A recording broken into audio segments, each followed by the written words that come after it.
Ciao ragazzi, welcome back to Inter Worldwide. My name is Anthony. It is a beautiful day in Southwest Sydney. It's a beautiful morning. I cannot wait to leave my house. I have hella energy and I'm really happy to be here recording this video because if there's one thing I really don't like doing on this channel, it's sticking with the exact same content and the exact same topics every single day. And that's what we do when we've got such a high profile transfer like the Lookman deal in limbo. But that's what it's in. It's in limbo at the moment. And I was going to record this 2 days ago, but I just ran out of time. And then as usual, Uncle Sharma delivered a piece on it yesterday that basically explains everything so brilliantly as he always does. But I'm still going to do a little bit of content on this because it's a very, very positive thing. And I believe that because of the delicate timing of the Mercato, Lookman, Leone, the shithousery of the Champions League final and the fallout of the squad in the offseason, we actually haven't had a chance to appreciate just how good this is. So what am I talking about? Guys, obviously I'm talking about the fact that we've got our under-23s team and squad selected, enrolled, and ready in Girona A of Serie C, the first sector of Serie C. We've been drawn against sides where we don't need to travel too far. I mean, all you need to look is Atalanta under 23s who need to travel south from Bergamo to places like Potenza and Catania. These are going to be very difficult trips for a young squad. We, on the other hand, will not need to make those. So I'll just read a quick statement from the website. Then I'm actually going to jump into a little bit of what Uncle Sharma spoke about in terms of the actual squad itself. Because he gave a really good detail on that. But other than that, we could pretty much just have a little bit of a chat about like the calendar and the regulations as well that come with it. I'm very excited about this, guys. I've wanted this for a long time, a long time. So let me just share the screen and let's have a little bit of a talk about this here against basically our drawn opponents in the first phase. I don't expect anybody to know many of these sides. In fact, looking at it now, the only sides that have even dabbled with the idea of coming up to Serie A in the last few seasons were Cittadella. I think they had a couple of seasons in Serie B. Some people might remember Vicenza from the turn of the millennium, spent a little bit of time in Serie A as well. Also, Novara had a couple of seasons in Serie A. I believe they're responsible for a very embarrassing result against Inter at one point. I think it was 1-1. First game of the season for... I forget who was in charge, actually. It might have been Mazzari. Yeah,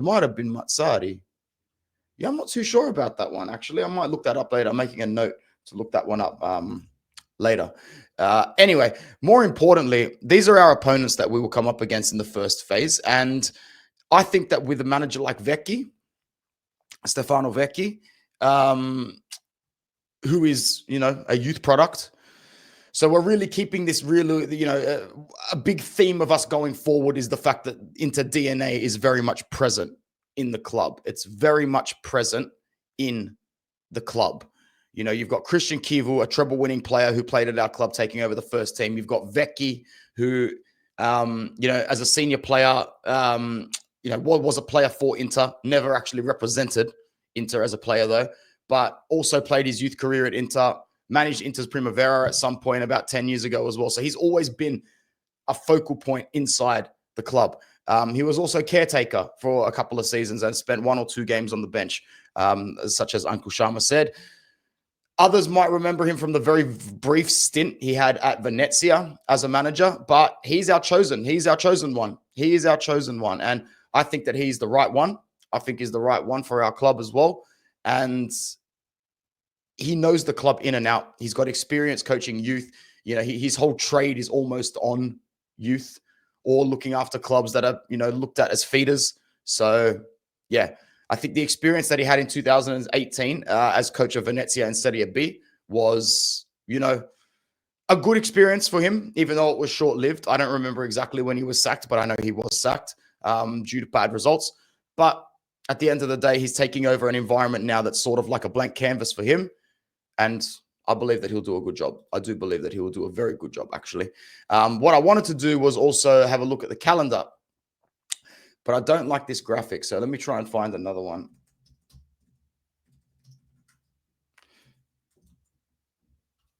There we go. That's a better version of it. Nope, that can't be because that's last season's, because that doesn't have our name on it. That was a nice graphic, though. How did they make that? Oh, they've got the calendar ready for, what's it called? For Catania. You know what? I just might have to use this one, actually. I think this might have been a similar one to what Sharma used. I'll just zoom in a bit more. That's actually zooming out.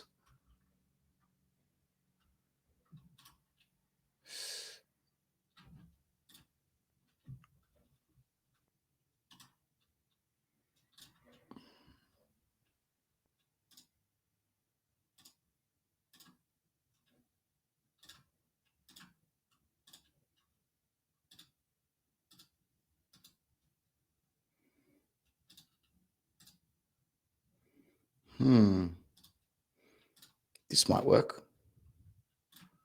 USA, there we go. There we go. So, no, once again, this isn't even the right one. Sorry, guys. I keep getting stiffed. I keep getting stiffed on the right calendar.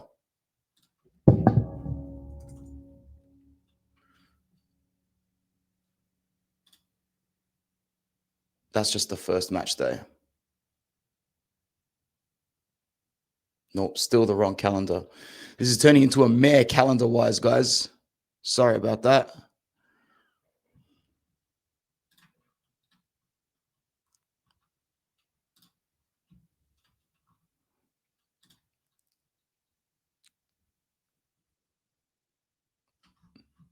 Man, we really shouldn't be struggling this much to find the calendar.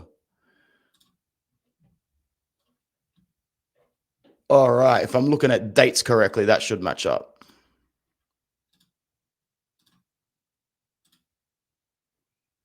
Much better. All right, we're going to kick off on the 24th of August against Novara. And then we're going to play Pro Patria. And then we'll take on Virtus Verona and then against Lecce. I'm excited, man. I'm excited about this. In terms of kickoff times, I know that they play a lot earlier. They don't really play when the sun's down. Sometimes they do, but not really. So if you are watching this, I'm very curious to know how many of you will actually follow this tournament properly. How many of you will actually watch an under-23s game? Like, I know what Sharma said, he'll be watching all the highlights. I'll be doing more than just that, because now I can have a little bit of a chat about why I think this is so important. We now have a feeder stream to young players that we own. And let's face it, a club like Inter should have this because we coast on this. We coast on this badge. By the way, how drippy is the total 90 era? How drippy is the total 90 era? Can you actually see a better era of football gear than the total 90 era? I don't think you can. I don't think you can, but I digress. What's important about this is that we're now going to have a stream to young players that we own that we can bump up to the first team if we want to. We can bump up to the first team if we want to. And that's where you can really start to sell your assets for good prices. Now, all we need to do is look at what Juve have done in the last few years and whether or not you agree with the players that they have sold. You know, at the end of the day, I thought that they should have really, really hung on to a lot more of their players. But Miretti came out of there. Fagioli came out of there. So who else came out of there? Yildiz has come out of there, who they still have. Savona came out of there as well. I'm just trying to think of name. Mbangula came off there as well. De Winter came off there as well. And this is, you know, Dragujan came in there as well.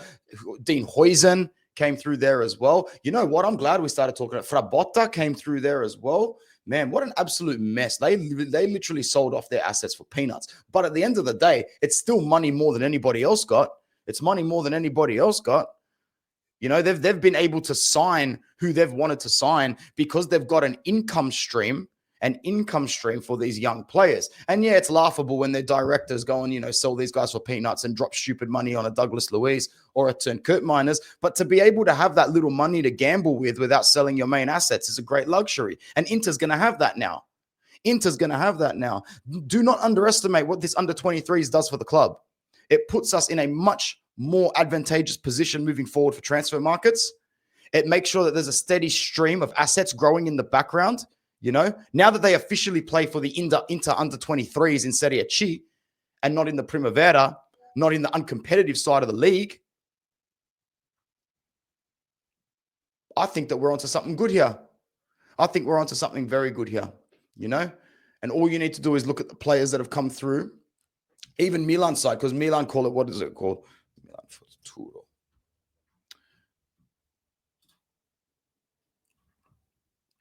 The players that Milan have brought through, I think, are Petroni, Divock Origi was registered there as well. You got Ibra's son in there, and it was Kamada, wasn't it? That's gone to Lecce, who went down to the under-23s because he wasn't getting the satisfied minutes in Serie A. But now we've joined that list of clubs now that have got these players, that have got this stream, and I'm just really, really bloody excited for it, man. How could you not be excited for something like this? How could you not be excited for something like this?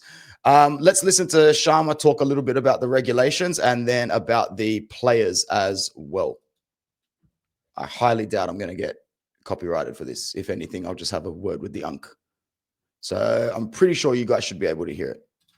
Which is what the issue was, the step up between adult football. So going from youth football to adult football is too much. So this is supposed to be, I'm not going to say it's halfway between that, but at least it's a step between youth football and men's football, or top level men's football.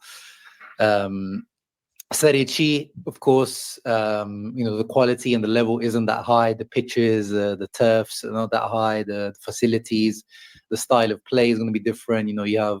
So an interesting point he makes, and why it's good. It's good that we have been drawn in this Girona A, meaning we're going to be doing very little traveling around the country unless we get through that Girona A. Much higher level to help these players develop. But anyway, in terms of rules, so this reserve team may not play, so it can never, if you're asking in your head, you might think, oh, what if these guys keep getting promoted from Serie C to Serie B to Serie A? That can't happen. Even if they get promoted, they can't play. I mean, it would be great, but if you did believe that for a second that Inter under-23s could play Serie A, then that was foolish of you. No way are we ever going to be able to have two teams in Serie A. I don't know if this applies to Inter, but I imagine so. They have to pay an annual extraordinary fee of 1.2 million to have the reserve team registered to Serie C, and they can't partake in the Lega Pro assembly, so they can't have a say in what goes on in their league. They may insert a maximum of 23 players in their team sheets, and only 4 players aged more than 23 when the season has started may be inserted in the team sheets. So after the season starts, you can drop some players into the under-23s, whether it's because they've been injured to regain form, whether they're shit and they need to regain form, whether they literally need to be babysitted in the under-23s until you can sell them off. There are going to be some players in Inter's side that flirt with this here. Like I can see, let's just have a little bit of a brainstorm here, a little bit of a fun one. Like you could see someone like Zielinski getting injured time and time again, and then you randomly see him play an under-23s game. You could definitely see that happening. You could see Pio Esposito drop into the under-23s. I don't think he will, but you could see him drop in here and there. I don't know if you can keep going back and forth. I know you can be called up. I don't know if you can just be dropped down that easy. In relegation playouts, players must not have played over 25 sporting seasons may be included in the match. Players in their team sheets, and only 4 players aged more than 23 when the season has started may be inserted in the team sheet. So it is under 23, but they can have some more experienced guys in there to fill up and help with some experience. Be eligible to play, and up to a maximum of 7 players who had been registered to a FIGC affiliated club for less than 7 sporting seasons may be included in the match list. And in order to be eligible for the next gen, players must not have been registered to the 25, so they can't be part of the Serie A list of players, and must not have played more than 60 matches in Serie A. So, Inter can't say, the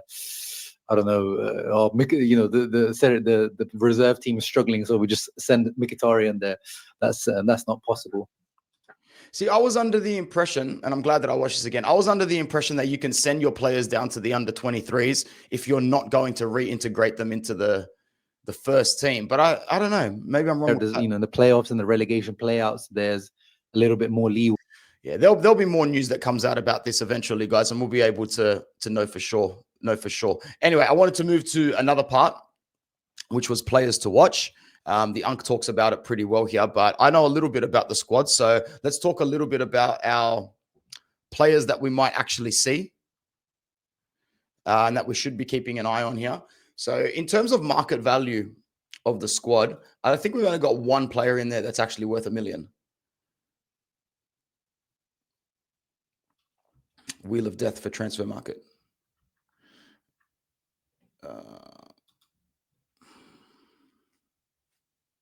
Yeah. So the one that we really knew, Berenbrook, the dual Italian German central midfielder who is 20 years old, is now worth 1.5 mil. So is Matteo Cocchi. And these are two players, and Topalovic as well, who, you know, people are starting to get a little bit high on. I think that, well, for me personally, the biggest name on the list for me is Fontarossa. If I'm not mistaken, he was included in a few of our matchday squads, first team matchday squads. Might have played some Coppa Italia minutes as well. I can't be too sure about that. I think that he's someone to watch out for, although he's now entering that back end of that, you know, under 23s phase, where if you're going to bring anybody up as a backup center back, it's going to be him. He's got the most experience at the club. He's probably the best one, and besides maybe Alexiou, who's not too bad, the Greek center back. But that's pretty much it. That's pretty much it in terms of who I know about. You know, where a lot of us are familiar with Amadou Assar, who also sat on the bench, I think, twice last season, was it? Or the season before? He's never played a first team game? No, I'm sure he's been on the bench for a first team game. I am sure he's been on the bench for a first team game. Says no appearances in Serie A. Look, I wouldn't be surprised if he was on the bench. I know I've seen his name on a bench at some point. But yeah, keep an eye out on some of these players that are already worth, you know, north of $500,000, 600K, because you really never know when they might be called up just for a couple of games here and there. And, you know, 2 or 3 good performances is what brings that value up a little bit.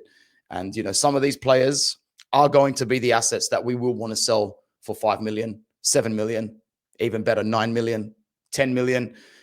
And it will, you know, we're talking into the future now. It'll probably, you know, disturb fans when we start selling off young players for what is considered peanuts. But there are different reasons why clubs and different reasons why we have decided to open up and engage in this new style, in this under 23s. And a lot of it is for flipping assets. You know, focusing on if you are going to tune in to this team this season. And again, the transfer window is also open for this team, so there will be some changes. Some people have left, some people will be going. Some players, I will say, are already too good for this level. They should be aiming, and the agents will probably push them to find. I wouldn't say too good for the level, but I would agree with the uncle when I'm saying, like, some of these players need to be aiming to break into first teams sooner rather than later. Better situations. Like, let me give you an example. Christos Alexeu, he had an appearance for the senior team last season, if you remember. Maybe I'm confusing him with very brief, but he was the captain of the Primavera team. He looks like a solid centre back already at his age, valued at 800K here. I think he is already too good. Fontana Rosa, I think he's probably, by the looks of it, maybe this is actually his real level, Serie C, maybe Serie B. I'd prefer to see him get a little bit more of a run, but he does look weak. Name a few years back. He's back from his loan from, where was he? Alcione, Milano. Matteo Cocchi, definitely. He, I think, should try to get a better situation. You know, he's already valued at 1.5 million. Lovely. So similar stuff from the Unk as well. We've got a list of players in there that'll look to break in. I'd love to see, you know, we got Kivu for a reason. We got Vecchi for a reason. They are going to be in cahoots. They will be in cahoots for damn sure. Guys, I hope that you at least enjoyed a little bit of this video. I wanted to bring something positive. Get a little bit excited, man. We've got an under 23s, yeah? We've got an under 23s. There's another professional inter club in the world. There's another professional inter side in the world. You got to get excited over this shit. It can't always be doom and gloom. You can't sit there like a troll all day refreshing the news and going, is Lookman coming? Is Lookman coming? Is Lookman coming? Yeah, it's important, but keep your head up. keep your head up and be positive, because there are some positive things working in this club. I know we're still all recovering from the death, and it was a death. It was a cold, it was a pure murder, and you can't really come back from it. But the club's doing the right things. So start to get G'd for the under 23. Start showing them some love and respect. My name is Anthony. I'll be back hopefully for some positive Mercato news tomorrow. Ciao.